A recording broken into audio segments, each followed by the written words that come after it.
नमस्कार प्रेक्षकांनो, मालिकेच्या आजच्या भागामध्ये आपल्याला पाहायला मिळणार आहे तेजस्विनी कशा पद्धतीने जिंकते, कशा पद्धतीने कॅरम खेळते आणि मनस्वी कशी तोंडावर पडते हे आपल्याला पाहायला मिळणार आहे।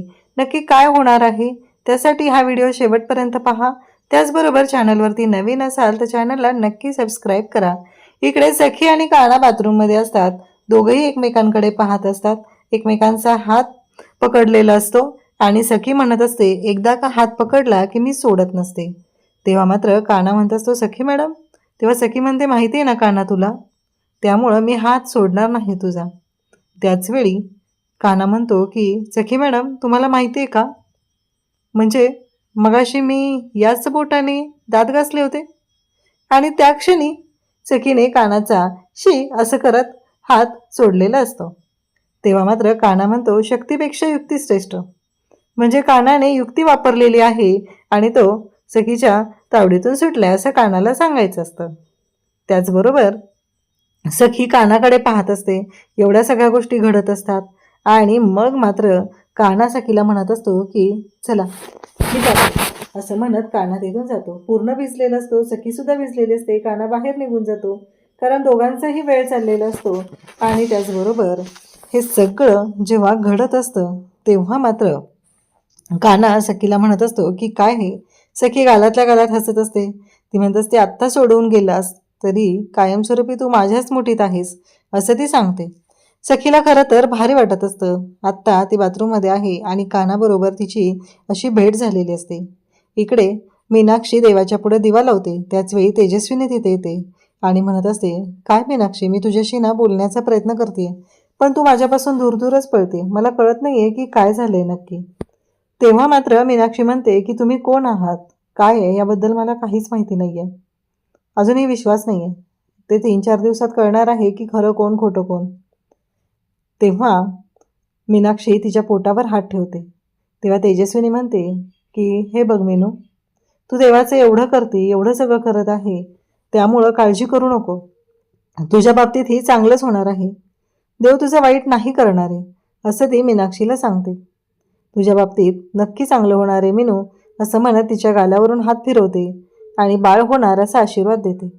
आता मात्र मीनाक्षीच्या पायाखालची जमीनच सरकते, तो हात, तो स्पर्श, ते मायेचे शब्द हे ऐकल्यानंतर तिला असं जाणवतं की ह्या खऱ्या तेजस्विनी वहिनी तर नाही आहेत ना। इकडे सरकार आणि आता तेजस्विनी समोरासमोर येतात। तेव्हा सरकार म्हणत असते की आता काय नवीन डाव, कसं माहिती आहे का, मी सरकार आहे आणि मीच जिंकणार आहे। तेव्हा मात्र तेजस्विनी तिच्याकडे पाहत असते। सरकार म्हणते की कालही मीच जिंकले आणि आजही मीच जिंकणार आहे। तेजस्विनी म्हणते की हिला कळतच नाहीये, ही काल जिंकलेली नाहीये, ही हारली आहे, कारण हिला असं वाटत आहे की हिने जिंकली पण हिने स्वतःच या सगळ्या गोष्टींमध्ये हारलेली आहे, हिला कळतच नाहीये असं म्हणत तेजस्विनी शांतच राहते। तेजस्विनी म्हणते की मला खोटारडेपणा करायची गरजच नाहीये। तेवढ्यात सखी तिथे येते आणि सखी म्हणते, चला आजचा दिवस दुसरा, प्रश्न दुसरा। सगळेजण पाहत असतात। सखी म्हणते की माझा प्रश्न तयार आहे, असं म्हणत सखीने आता तिचा प्रश्न सांगायला सुरुवात केलेली असते। सगळेजण पाहत असतात। सखी म्हणते की माझी आई एका खेळामध्ये तरबेज होती आणि जर रविवारी बाबा आणि ते खेळ खेळायचे, तिने कधीच बाबांना जिंकू दिलं नाही, प्रत्येक वेळेस ती जिंकायची। हे ऐकल्यानंतर आता बरोबर तेजस्विनी आणि त्याचबरोबर मनस्विनी समोरासमोर आहेत। मनस्विनी विचार करू लागते आणि म्हणते कॅरम, कारण तिला माहीत असतं हे डायरीतलं उत्तर आहे आणि ऑब्विसली ही राघवने लिहिलेली डायरी आहे, तर त्यातलं हे सगळं खरंच असणार आहे। त्यानंतर मग तिथे तेजस्विनी समोर असते, सरकारने तर उत्तर दिलेलं असतं। तेव्हा काना म्हणतो, तुम्ही एवढं मोठ्याने उत्तर द्यायची गरज काय होती, आता त्यांना पण तेच उत्तर द्यायचं असेल तर। तेव्हा तेजस्विनी म्हणते, मग आधी सांगायचं ना तुम्ही, हे सगळं रूल्स रेग्युलेशन आधी सांगायचे होते। मनस्विनीला आठवत असतं की जेव्हा तिने डायरी वाचत बसलेली असते तेव्हा त्या डायरीमध्ये आज पुन्हा तेजूच जिंकली, कॅरमच्या खेळात ती मला कधीच हरू देत नाही, प्रत्येक रविवारी आम्ही कॅरम खेळतो परंतु प्रत्येक वेळेस तेजूच जिंकते, असं सगळं ती बोलत असते। आणि त्याच वेळी इकडे सखीला सुद्धा आठवतं, कानाने येऊन सखीला सांगितलेलं असतं की मला काय वाटतं माहिती आहे का, आज तुम्ही कॅरमबद्दल प्रश्न विचारा. सखी म्हणते खरंच, कारण आई बाबा कॅरम खेळायचे आणि आई खेळामध्ये तरबेज होती कॅरमच्या. आता इकडे काना म्हणतो की आता काय करायचंय. मग तेजस्विनी आणि त्याचबरोबर मनस्विनी. तेजस्विनी म्हणते मला पण माहिती होतं उत्तर, मी कॅरमच उत्तर देणार होते.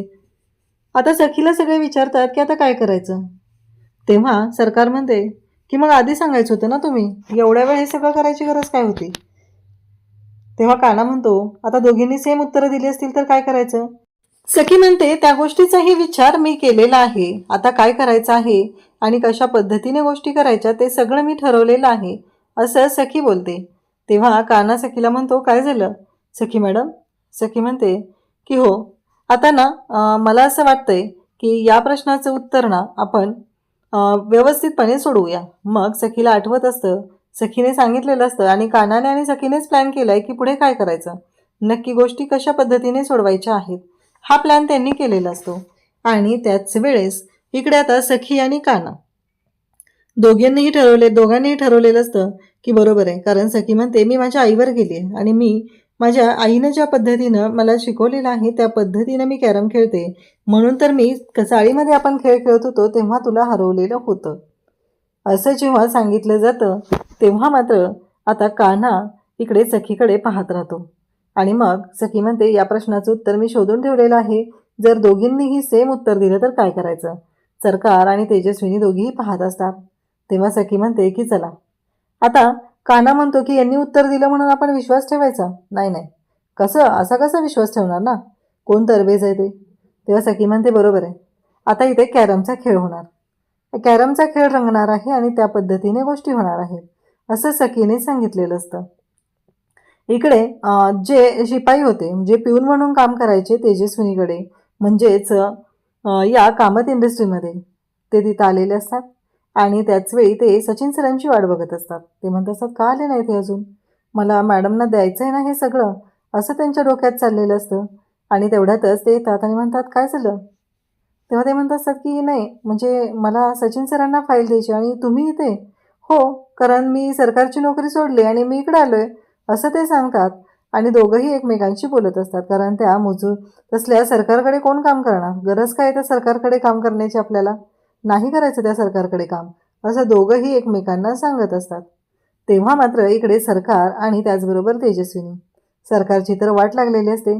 सरकारला कळलेलं असतं की आपल्याला यातलं काहीच जमत नाही, त्यामुळं आपण काय करणार, कारण ह्या सगळ्या गोष्टी तर जमतच नाही आहेत. कॅरम आता मांडला जातो आणि सगळ्यांना तिथे कॅरम खेळायच्या तिथे जमा झालेले असतात. आता सरकार आणि त्याचबरोबर तेजस्विनी, सरकार म्हणते की मला काय वाटते माहिती आहे का, ही संधी मी माझी जुळी बहीण तिला खेळण्यासाठी देत आहे.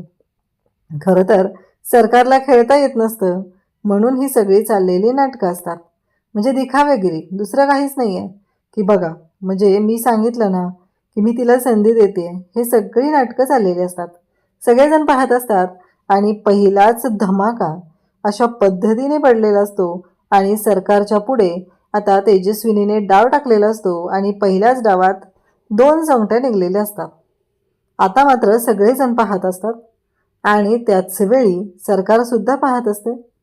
आणि सरकार म्हणत असते की नाही मनस्विनी, कूल, रिलॅक्स, कारण काही झालं तरीही आपल्याला कॅरम येत नाही ही गोष्ट कोणालाही कळता कामा नये. जर ही गोष्ट कोणाला कळली तर खूप अवघड होणार आहे. पण ही गोष्ट तेजस्विनीला माहिती असते, कारण कॅरम येत नाही ते. आणि मग आता सरकार पाहतच राहते, सगळेजण तेजस्विनीचा डाव पाहत असतात. एकापाठोपाठ एक तेजस्विनी तिथे सोंगट्या काढत असते आणि हे सगळेजण तिच्याकडे पाहत राहतात. आता काय करायचं, तेजस्विनी जवळजवळ जिंकत आलेली असते आणि इकडे सखीसुद्धा पाहत असते. तेजस्विनीचं खेळणं जे आहे ते पाहून सखीच्या लक्षात आलेलं असतं की खरंच म्हणजे हीच आपली आई आहे.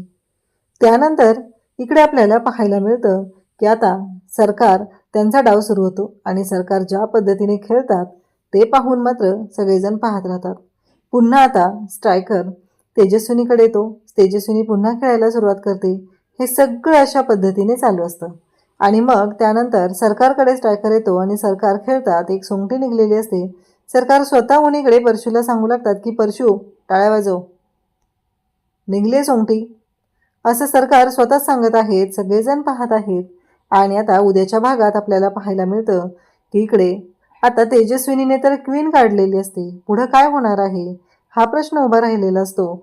आणि त्याच वेळी सरकार आणि त्याचबरोबर सगळेजण तिथं आहेत. आणि मग मात्र तेजस्विनीने खूपच हुशारीने डाव जिंकलेला आहे. मनस्विनीने म्हणजे सरकारने जी क्वीन काढलेली असते ती पांढरी, सरकारने जी सोंगटी काढलेली असते ती पांढरी असते. आणि इकडे तेजस्विनी म्हणत असते की अगं मनस्विनी, पांढऱ्या सोंगट्या माझ्या होत्या, काळ्या तुझ्या होत्या. तू काळी सोंगटी काढायला पाहिजे होती, तू पांढरी सोंगटी काढली. आणि तेच डाव तेजस्वीने जिंकलेला असतो. कारण सरकारला कॅरमचे रूलही माहीत नाही आहेत आणि सरकारने स्वतःच्या पायावर धोंडा मारून घेतलेला असतो.